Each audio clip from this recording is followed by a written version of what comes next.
Então, o ego, ele é originado pela construção dos nossos interesses imediatistas, quando nós não levamos em consideração as necessidades coletivas. Ou seja, nós pensamos apenas em nós e não pensamos na coletividade.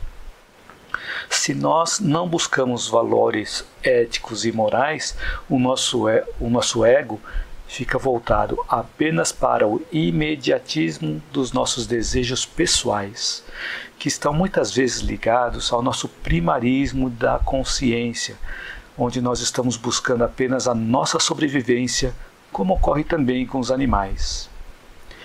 E muitas vezes, por buscarmos a nossa sobrevivência, não conseguimos ver que existe algo além, que existe vida além do ego.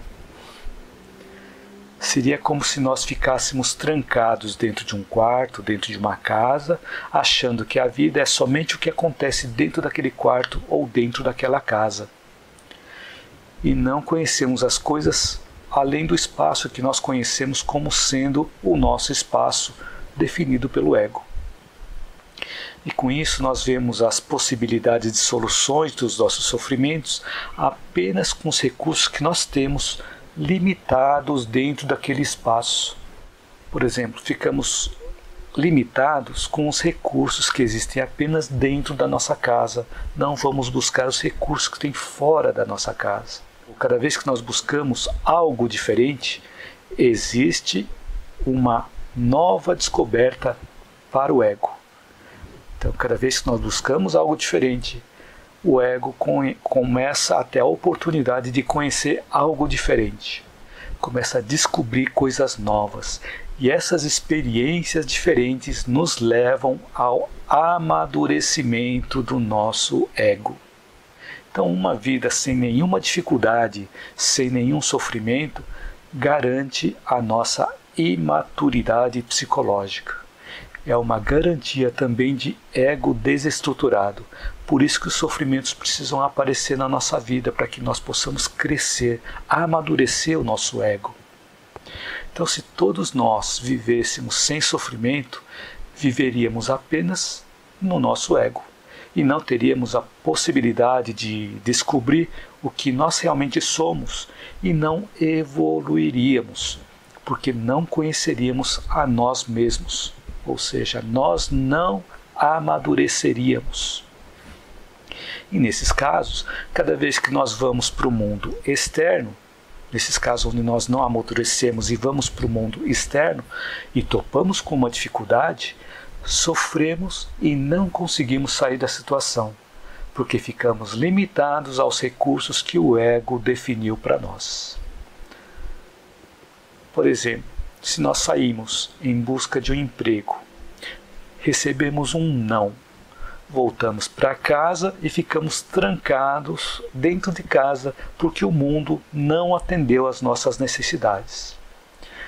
E a tendência dessas situações é nós ficarmos dentro da nossa zona de conforto, achando que nós estamos em segurança, que nós estamos preservando a nossa sobrevivência. Mas aí nós ficamos com o sofrimento interno sem conseguir resolver aquele sofrimento interno. Então é uma pseudo-zona de conforto, é uma pseudo-segurança. Então, quando nós ouvimos a palavra não, nós estamos tendo a oportunidade de nos desenvolver. Porque se o nosso ego não for frustrado, ele não se desenvolve. Olha só que interessante. Para que o ego possa desenvolver em nós, possa amadurecer em nós, nós precisamos passar por algumas frustrações. Conforme o ego vai amadurecendo, ele não busca mais a segurança, não busca mais a zona de conforto e vê a necessidade de mudança para evoluir, para crescer. E quando escolhemos seguir por esse caminho, normalmente nós não temos garantias palpáveis do que vai acontecer para frente. E essa necessidade de mudança não significa praticar loucuras, significa envolver a nossa razão, a nossa lógica e o nosso bom senso e seguirmos a nossa vida em frente e para o alto, dentro da ética e dentro da moral. E quando o nosso ego está mais maduro, nós conseguimos elaborar e ressignificar as nossas próprias frustrações. Então, o ego maduro é aquele capaz de elaborar as próprias frustrações. Essa frase é de Carlos Byton.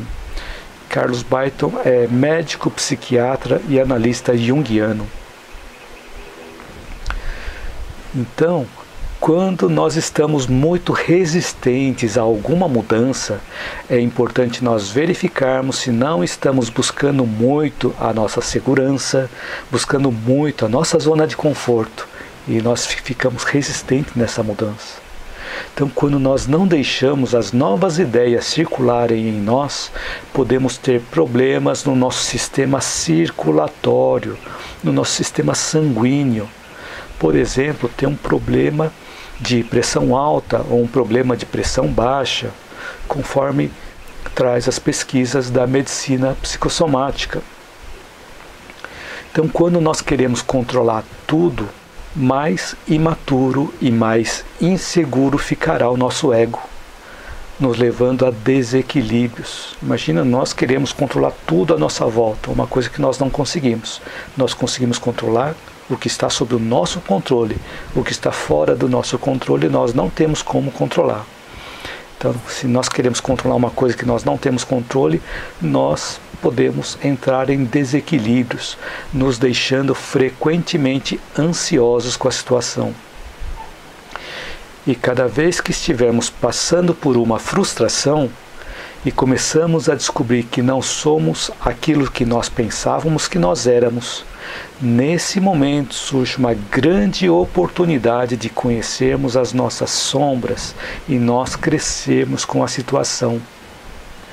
E a única maneira de libertar a nossa sombra, libertar aqueles nossos defeitos, aquelas coisas que nós deixamos ocultas dentro de nós, então a única forma de libertar essa nossa sombra é estruturar o nosso ego para adquirir consciência da realidade, sem se conflitar com a nossa consciência superior, que direciona os nossos caminhos.